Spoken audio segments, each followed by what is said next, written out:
fiance w'umuntu ubu ngubu ndi fiance w'umuntu nshuti yanjye. Congratulations. Urumva iyo titre ndi fiance. Oh my god. Imana ni nziza pe. Nta kintu cyiza cyo kuba fiance w'umuntu ukunda wujuje ibintu wasengeye ku mugabo. Oh my god. That's amazing. Ririya joro ni ijoro ryari rimeze gute kuri wowe? Njye ndi umunyamuryango wawe. Ririya joro ryari ryiza cyane ryari ijoro ry'ibyishimo nuko hari hatari inshuti zanjye nyinshi bitewe n'uko umugabo wanjye ataziranye, my husband ataziranye nabo. Abo yagerageje nyine ni abantu n'undi yari afite nimero, abaje nabo yari afite nimero n'undi. Shansi ubwo ntuhita ubibona iyo umubonye. Ubonye umujama aje yambaye akanuze k'agatopu, agapira, agakoti, ari ukuntu yambara agakoti k'agatopu n'ipantaro imufashe ukuntu, ukabona afite agashakoshi mu ntoki, ukabona ari kumara yireba gutya muri telefone. Ntihita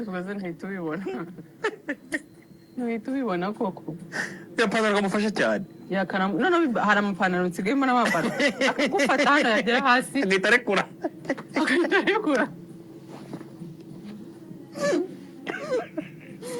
Shatse mbora winsekeza kwinjira n'agatopu hejuru. Umukabona yambaye ipantaro igufashe nagera hasi karekura. Ugasanga yambariyemo agasengeri mo imbere yakatebeje, yambaye agakoti k'agatopu, afite n'agashakoshi mu ntoki. Umujyanye kuri date. Uzi yuko kubagira umugisha wo kugira abamama wawe cyangwa abapapa cyangwa abatante, tante ashobora kumuha agatavuga ati nta mugabo umurimo, akikomereza akakureka ariko buriya ntaripfa. Ki na Nyambo bari ukubiri. Ndabivuga gute rero? Aya makuru ndayahera hehe? Ko umunsi Nyambo ajya kwambikwa impeta, bavuze yuko Miki yatunguwe cyangwa n'abandi bose batunguwe nk'uko Nyambo yabigaragaje, avuga yuko ko nawe yatunguwe. Ngo nawe byaramutunguye, ariko Nyambo yigeze kuvuga yuko ari bidi bari bateguriye bwiza, ariko akaza gutungurwa nuko bamutereyemo ivi. Banza nk'uko mubibona ku mashusho gutya, biragaragara yuko banza kuri kamera Miki yigeze kuba yabwira Nyambo, aramubwira ati nkwemereye miliyoni umunsi uzakora ubukwe, miliyoni ndayikwemereye. Ese ibi bintu biri hagati y'ibi bintu hagati ya Nyambo na Miki, urabona ya miliyoni azayihabwa koko?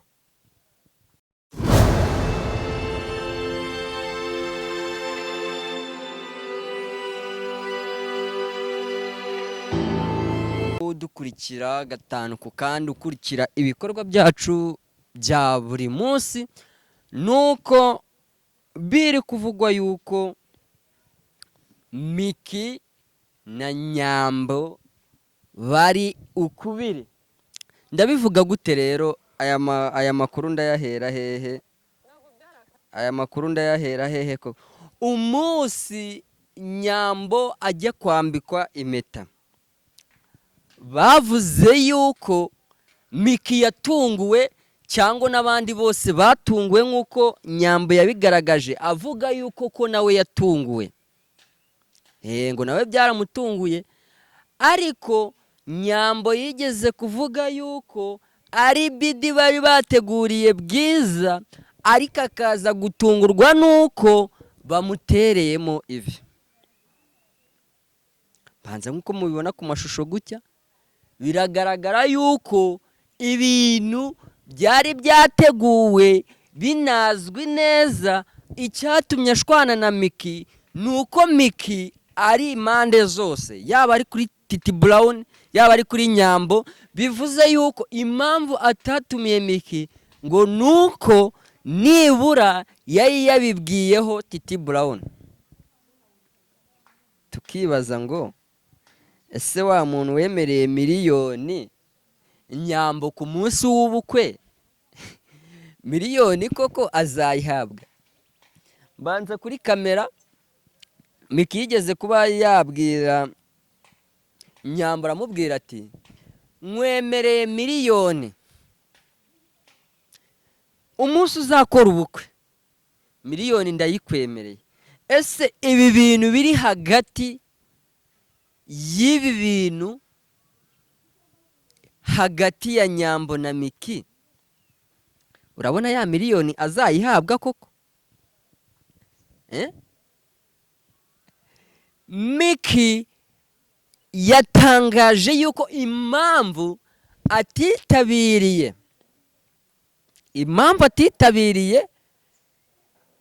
kuriya gutererwa ivi kwa Nyambo nuko atari afite imbaraga zibasha kuba yashyika aho ngaho habereye icyo gikorwa.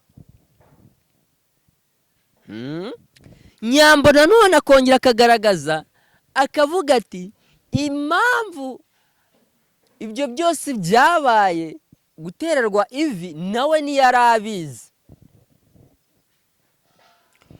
Akongera akavuga ati impamvu nuko sheri we cyangwa umugabo we ataraziranye n'inshuti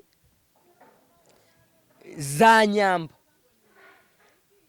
Tukibaza ngo uwo mugabo udakurikirana ibikorwa by'umugore we ari we Nyambo, bivuga ko yanamutereye ivi, akaba atazi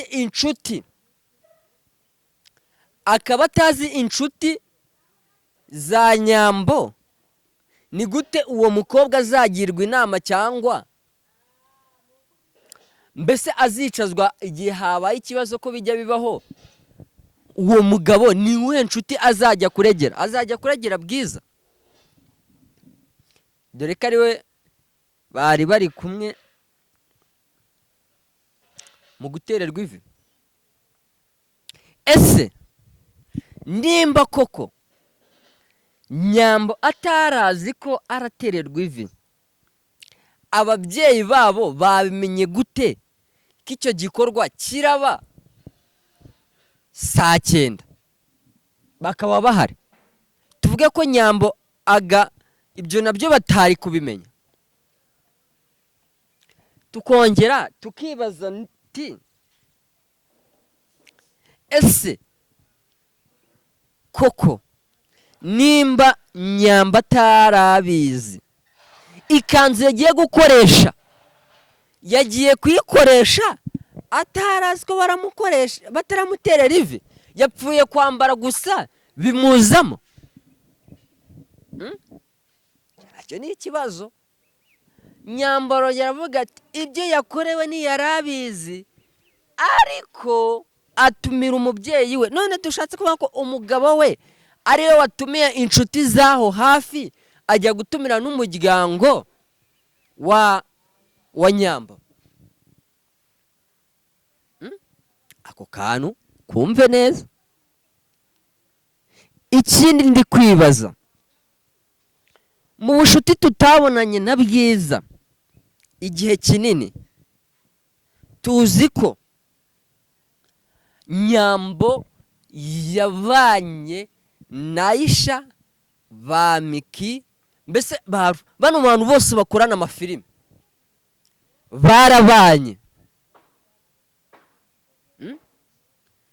barabanye. Ariko ni gute yagiye kwifashisha cyangwa yagiye kugira ubushuti na Bwiza mu gihe cyo gutererwa ivi? Nuko uwo mugabo aziranye na Bwiza kuruta uko yaba aziranye na Miki. Icyo ni ikibazo. Question mark. Ikibazo kirihe? Ese koko abantu ko barimo kubugera intorezo buno bukwe, ko dore ko nta bukwe batagira intorezo, barimo kuvuga ngo ubukwe ntibuzaba. Nabonye ba Sky barimo kubitangaza ati ubukwe ntibuzaba bitewe nuko bwabaye saa 9 z'ijoro mu gutererwa ivi. Ese ubukwe bwo buzaba gute kandi gutererwa ivi kwabaye saa 9? Icyo nacyo ni ikibazo. Ariko nanone bahemi bakavuga ati ibi bintu byari byarapanzwe, ariko yanga kubizanamo abantu benshi, yanze kubizanamo abantu, dore ko Irene ejo bundi yakoresheje ikiganiro Aisha amubwira ati rero ko sheri wanya ko nuza wanya tabatumiye Nyambo bimeze bite? Irene ati rero mushobora kuba mugira ishyari mushobora kuba mugira ishyari, ariko Aisha we yaje kuba avuga ati impamvu atadutumiye nuko atari Nyambo wateye ivi, ahubwo yaterewe ivi nawe byaramutunguye. Ese koko habaho kuba umuntu yahishwa k'icyo gikorwa aragikorerwa koko aratererwa ivi?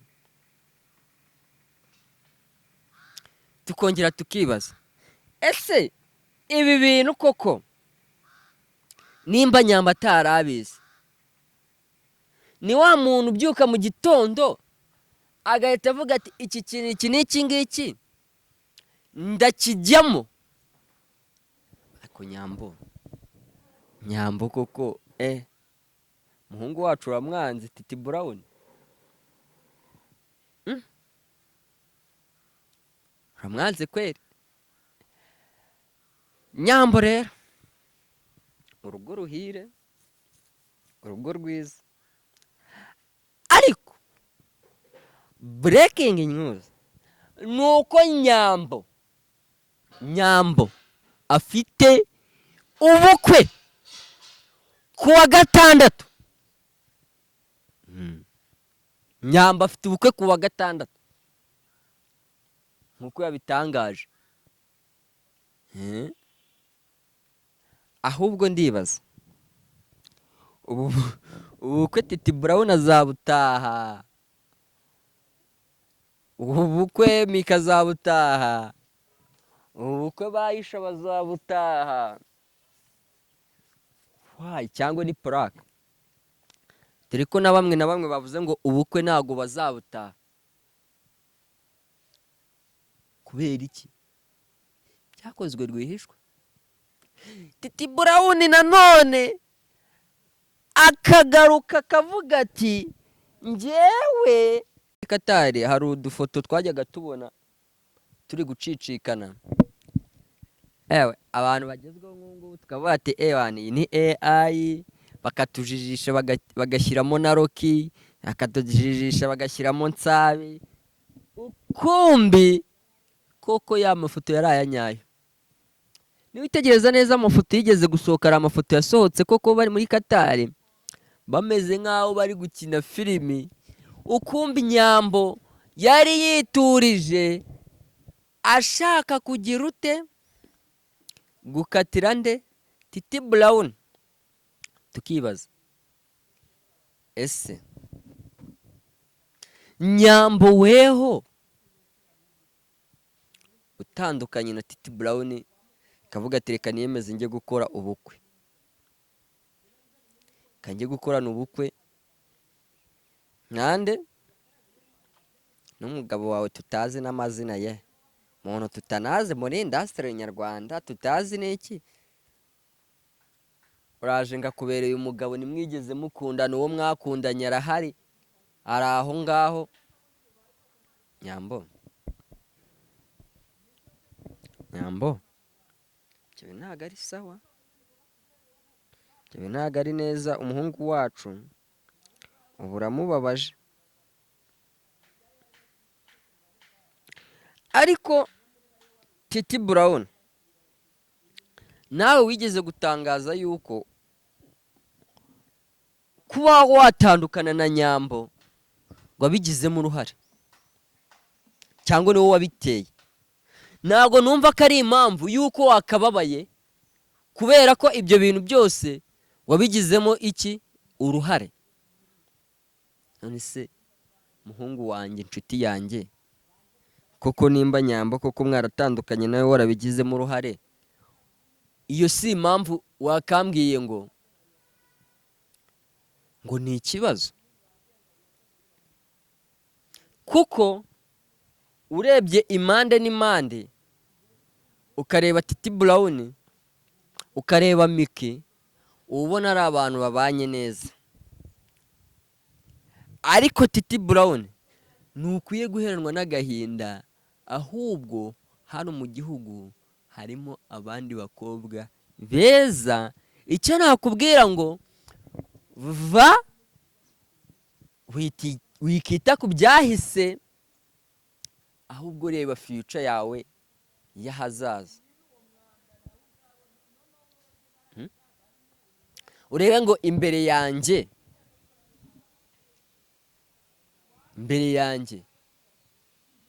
ndakora iki?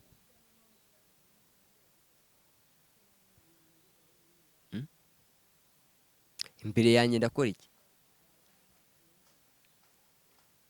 Mbyibuka neza Titi Brown akiri mu besto wa Nyambo, bajyaga batembera ku mazi, hariho hose bakabyina. Ndabizi biriya bintu kubyirengagiza cyangwa kuba wabyibagirwa biragoye. Ariko Nyambo, wakita ku mafaranga, wakita ku mugabo, waba ugiye kubw'urukundo, waba ugiye kubw'amafaranga, ndizera ko urugo uzajyamo rwose simbizi, waba utunze ibya mirenge, ariko ndizera ko rwose ibi bintu bya Titi Brown bizajya bikugaruka no mu ndoto pe. Bizajya bikugaruka no mu ndoto. Sinumva neza ukuntu ukundana n'umuntu igihe kinini, umwaka warushije, ukita ku muntu uhereye y'ibyabaye nawe urabizi. Titi Brown yigeze gufungwa avuga ko yakoze viole, arafungwa. Ibyo byose wari ubizi, niwabyitaho, uramukunda, umukunda uko ari, umukundira n'ingeso ze, kandi iyo umuntu akunze umukunda ibyo byose, hangiza ngo uramwanze. Nawe Titi Brown, Nyambo ntabwo ari we mukobwa muzima, ntabwo ari umukobwa wenyine hano mu gihugu. Hano mu gihugu dufitemo abakobwa benshi beza. Mu ndirimbo wagiye ukoresha, mu ndirimbo wakoze nabonye urakoreshejemo abakobwa beza. Ntawe ugira vuba ufata umwanzuro. Gira vuba ufata umwanzuro, umenye ngo uyu sheri wanjye, mu bakobwa beza uhitemo sheri wawe, aho umutwere ku murenge. Nimba wumva neza, ahangaha Titi Brown, ahangaha Nyambo hari ibintu yatangaje, wumve neza. Umusore ikizere ku mukobwa, umusore w'isongarere yarebera nko kubiki. Shanese ubwo ntuhita ubibona iyo umubonye. Ubonye umujama aje yambaye akanuze k'agatopu, agapira, agakoti, hari ukuntu yambara agakoti k'agatopu n'ipantaro imufashe ukuntu, ukabona afite agashakoshi mu ntoki, ukabona ari yireba gutya muri telefone. Ntihita ubibona. None se tuvugisha ukuri, ahangaha Nyambo nawe hari ibintu atagagiye avugira kuri kamera, ariko namwe abasore mu bikunda ibyo bintu nabyo ntabwo ari byo. Ugasanga umuhungu ari aho, wamuhungane nka Nyambo, uri aho ngaho mbese nta n'ikintu weho, icyawe ni icyangwe, ishati nziza, urukweto rwiza, basi nta na bizinesi. Washyize bizinesi hanze ukareba abakobwa ukuntu bagukunda, kandi abakobwa ku kageso muragafite ko kuba umuhungu mutagira ute he kuba umuhungu atagenda ngo afate aka business aba ari gukora asa nyamba yarabeshye Uhita ubibona koko ipantaro kamufashe cyane wagiye wambaye ipantaro rirakurekuye ngo ni ubusirimu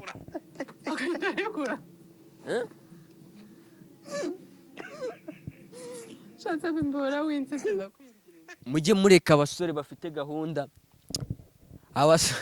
abasore bafite iyerekwa baze nyine babereke uko ibintu bikorwa ariko rero ibintu mu Rwanda ni umuco sinzi n'agatopo hejuru umukabona yambaye ipantaro igufasha nagira hasi karekura ugasanga yambariyemo agasengeri mo imbere yakatebeje yambaye agakoti k'agatopo afite n'agashakoshi mu ntoki gusa umujyanye kuri date uzi yuko kubagira umugisha wo kugira ba mama wawe cyangwa ba papa cyangwa ba tante ashobora kumubona agahita avuga ati nta mugabo umurimo ese gute koko gutyo ni gute yakubara nk'umugabo nyine urabyutse uri isonga rero wa muhungani nk'uko nyamba ari kubivuga urabyutse ufashe agashakoshi ufashe iki ni gute se nihaza umuhungu w'umunyabizinesi araza agatwara uwo mukobwa wawe cyangwa uwo musheri wawe ariko ibi bintu biraneza Titi Brown ntubabare byagiye bibaho kenshi cyane muribuka neza abenshi bagiye batererwa niba ariko n'ubu ntunite kuri ibi ngibi Titi Brown ntabwo tuzi ko Mitutsi yari yaratereye ivi na nasi twari tuzi ko bazashakana hakwaje umusore ufite faranga hagira ute baramutwaye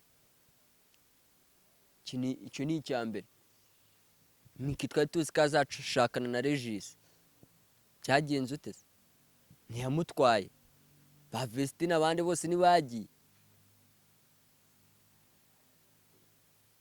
none se Titi Brown wewe washatse undi mukobwa mukagira ute mugashakana ukamwereka ko byose bishoboka yes mu yandi makuru breaking news nuko umugabo bita Meddy wakoze amahiti hano mu Rwanda agiye kongera kugaruka mu bitaramo hano mu Rwanda harimo Sandrine za Sekirwa se Suzi ubu nizo zigiye kugira ute nizo agiye kwigarukiramo Meddy vuba aha ngaha turaje tumubone ubukwe bwa Mutesi Jolly nabwo buraha vuba alele amakuru ndayaba Mutesi Jolly afite ubukwe vuba aha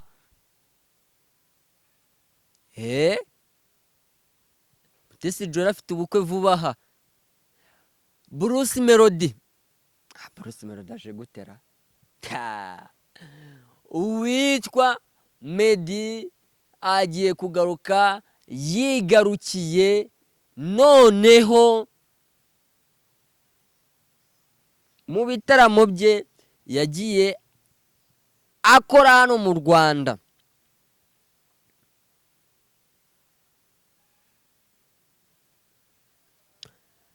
yes gusa ndagukunda wakoze subscribe kugira ngo ujye ukurikirana amakuru yacu ndabakunda cyane